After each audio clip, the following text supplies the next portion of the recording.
Hello, everyone. I'm Emmanuel Kahan, professor at the National University of La Plata and researcher on the National Council of Technological and Scientific Issues of my country, Argentina. For several years, I work on the Jewish life in my country, and I work specifically on the 60s and 70s when the political radicalization and the dictatorships took place. I want to share with all of you, a presentation of a panoramical view of the Jewish life in the country and what had happened with the Jews during the last dictatorship. I'm going to share the screen with some information, and of course, I'm going to be here if you have some questions or something like that. Uh, as I told, I don't know how many of you know something about the Jewish life in Argentina. It's the sixth Jewish community on the world. It's maybe the most important Jewish community in Latin America, and they have a strong and maybe a largest history in the country. Uh, the migratory process that took place in Argentina must be understood within a complex network of global displacement. For instance, to grasp who arrived in Argentina, it is essential to consider the reasons people were compelled to leave their countries of origin. In this sense, migration processes do not only concern the conditions under which individuals arrive, but also the circumstance prompting their departure. In Argentinian case, attention has primarily been focused on the reception of large contingent of populations that arrived in the country between the 19th and the early 20th century. Jewish immigration to Argentina shares commonalities with other groups who settled here, while also possessing unique characteristics.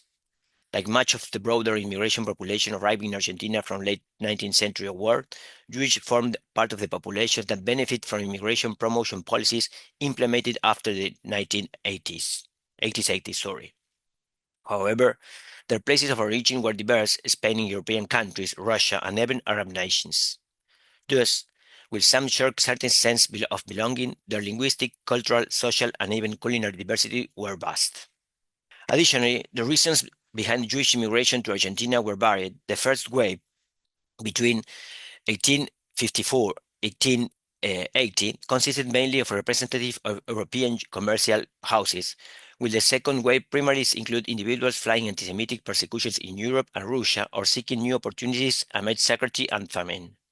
The First World War, between 1914 and 1919, interrupted the global immigration flows, which resumed in 1920s, albeit less vigorous than before.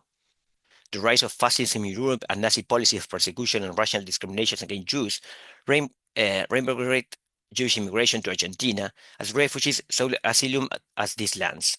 Like the First World War, the Second World War between 1939 and 1945, again halted large-scale population movements, and it was only after the war and the Holocaust the Nazi extermination survivors saw they rebuild their lives in new lands.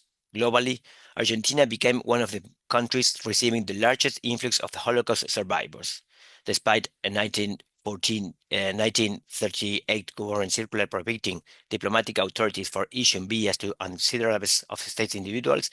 Many Jews entered clandestine and later regularized the citizenship status in 1949 under Juan Domingo Perón government. Unlike other populations entering the country during this period, Jews faced a series of public accusations, sometimes materializing as attacks of persecution, anti-Semitism, promoted by nationalist, Catholic, and right-wing sectors, accused the Jews of sectarianism, speculations, policy agitations, dual loyalty, and more. In this response, these accusations, various organizations were established to represent the Jewish interests and advocate for state policies and public pronouncements against discrimination. The most well-known among these are the Delegation of Argentine Jewish Associations, the DAIA, and the Argentine Jewish Mutual Associations, AMIA. Argentine political history during the 20th century has been marked by certain unique features. One of these defining characteristics was the instability of these government regimes. Between 1916, when the first democratic government was established, and 1999, the country experienced 5 military dictatorships and extended periods of democratic governance, often supervised by the armed forces, with certain political parties prohibited. The cycle of dictatorial regimes began in 1930, with General Felix Uriburu military coup d'etat against the radical leader Hipólito Yrigoyen, and ended in 1983 when the dictatorships led by Jorge Videla, Eduardo Macera, and Eduardo Agosti relinquished power to President Raúl Alfonsín.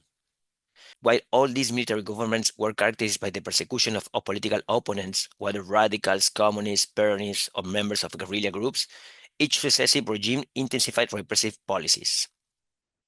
Whereas the early dictatorships imposed political imprisonment, bans on public activities, and the deportations of foreigners involved in strike rallies, the later military governments used assassination, kidnapping, and forced disappearances as tools of social control. The dictatorships inaugurated on March 24, 1976, represented the culmination of a political decline involving a broad array of actors.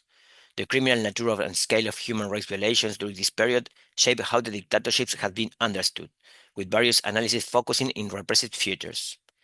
By the time the regime ended, the criminal toll was significant. 30,000 detained disappeared individuals, 500 appropriate children, a large number of exiles, and numerous political prisoners. Among these victims, according to lists compiled by various international organizations, were approximately 2,000 Jewish desaparecidos, disappeared individuals. Although antisemitism has a long history in Argentina, its impact intensified alongside political violences of military regimes, particularly from the 1960s onward, and this government adopted increasingly repressive measures. In the context, we must take into account the reception of Arab-Israeli conflict that mobilizes a broader set of factors and would give new and changing arguments to discourse against Jews during the period. If during the first half of the 60s the accusation of double loyalty would have the greatest impact, after the Six-Day War on 1976-77, the criticisms would be placed on the imperialist character of Israel in Middle East. This dimension, however, is complex. Not all actors and organizations that denounce the Israeli territorial expansions in the war context can be described as anti-Semitic, but many others took advantage of the climate of rejection of the war to legitimize in the public space their positions against the Jews. In turn, as Professor Leonardo Segman shows, one of the most outstanding aspects of his analysis is that he indicates that the spiral of anti-Semitic violence did not necessarily respond to the characteristics of the political and government regimes in that period. What does it mean? That although there has been a tendency to think that the dictatorships were the fertile ground to emergence of anti-Semitic narratives and practices, the detailed study of proliferation of threats and attacks shows that their increase was during the term of the democratic governments, from 1958 to 1966, and from 1973 to 1976. In particular, the period between 1973 and 1976 was very profuse in public demonstrations of rejection of the Jews. Despite with the ruling party during the Third Peronism promoted a series of narratives questioning the representation of the Jews and their influence in the spheres of government.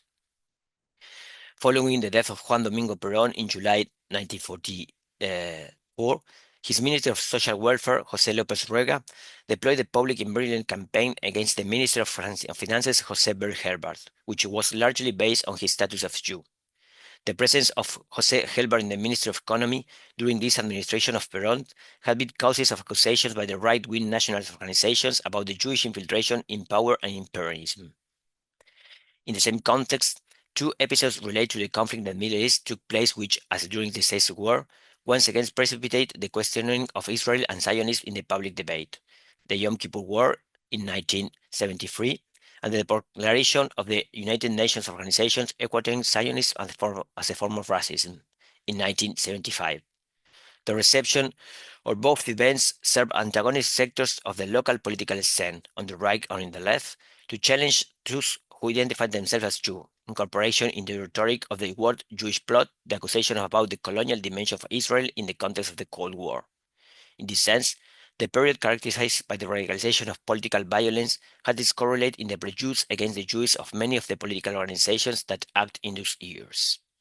The military dictatorship inaugurated on March 24, 1976, was characterized, unlike the other dictatorial regimes that took place in Argentina during the 20th century, by widespread repressive policies whose balances was 30,000 disappeared people, 500 appropriated children, and a significant number of exiles and political prisoners.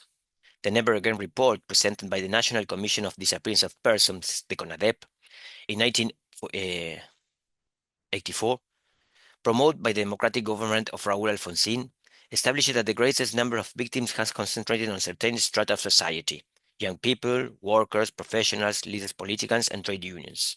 And among that universe of effect there was, in addition, a special treatment on the part of the perpetrators towards the individuals who were identified as Jews. Quote, antisemitism was presented as the counterpart of the formation of the Christian, in particular of the religious in general. This was nothing more than a way to cover up the political and ideological persecutions. The defense of God and Christian values was a simple ideological motivation so that it can be understood by the repressors even at the lowest organizational and cultural levels. This necessary identification was made to forge on all repressive personnel a combat morale and a restoring objective of their conscientiousness, without having the obligation to deepen the causes and real ends for which they were persecuted and punished, not only a terrorist minority, but also the different political, social, religious, economic, and cultural expressions with such a horrendous methodology. End of quote. The representation of Jews as special victims of the last military dictatorship was forged early and contemporaneously with the facto regime. On September 28, 1976, Pat Levinson, representative of Anti-Defamation League of the Bnei Brit of Latin America, presented his testimony before a commission of the Chamber of Deputies for the United States of America on Human Rights Argentina. During his statement, he pointed out the large number of Nazi publications that circulate in Argentina and also allude to the fact that several death and terrorist attacks and people who have disappeared were of Jewish descent. Levinson's pronouncement started controversy around who had the legitimacy to denounce what's happening and to what extent of anti-Semitism was a component of the policies that the dictatorial regime carried out in the so-called fight against subversion. However, the controversy as a result of Levinson's statement shows that the Jewish question was a sensitive vector of international complaints about human rights violations in our country. The analysis of the documents found allowed us to identify two distinct forms of manifestations of anti-Semitism in the dictatorial period, one of a public nature and the other of a clandestine nature. While the first was characterized by the commercial dissemination of libel against Jews, threats and attacks against community institutions, and even to official attempt to impose the compulsory teaching of Catholic religion in the public education, the second materializes more diffuse. The antisemitism of the clandestine order refers to the ways in which the treatment of the Jews was administered in the clandestine detention centers and the various penitentiary units where the political prisoners were housed under the disposition of national executive power.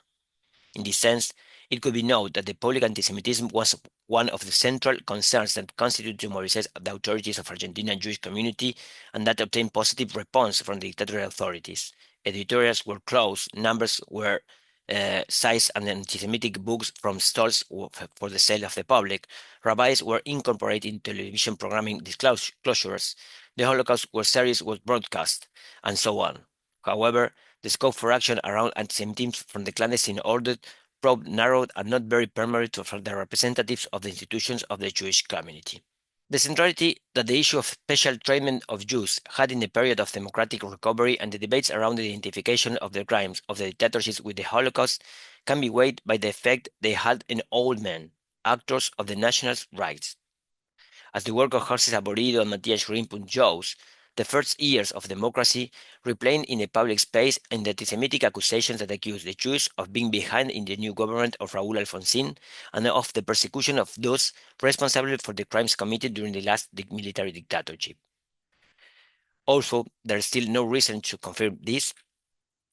We can suggest that until the attacks of Embassy of Israel in 1992 and the Asociación Mutual Israelita Argentina AMIA bombing in 1994, antisemitism on public rhetoric and practices of nationalist, Catholic, and conservative groups is maintained a certain capacity to mobilize a sense of precipitate polemics in public space. However, after the attacks, social sensitivity around the representation of the Jews in public space changed. These considerations of the reconfiguration of antisemitism after the AMIA bombing would not only be a mere declarative question, but a methodological premise for those of us who investigate the development of Argentinian Jewish life in recent history. Why? A glance at the contemporary scene cannot fail to notice that the integration of Jews in the various dimensions that make up the public space has been, in some sense, successful. Unlike the debates and attacks that took place during the 20th century, the years we are going through shows various personalities with different degrees of self-identification with the Jewish occupying central functions of the institutional, state, cultural, and political fabric. The same could be said in relation to the business field. For some time to now, the question about the persecution of or accusations against the Jews has been losing weight. In any cases, controversies emerged when the topic puts Israel or the Middle East at the center.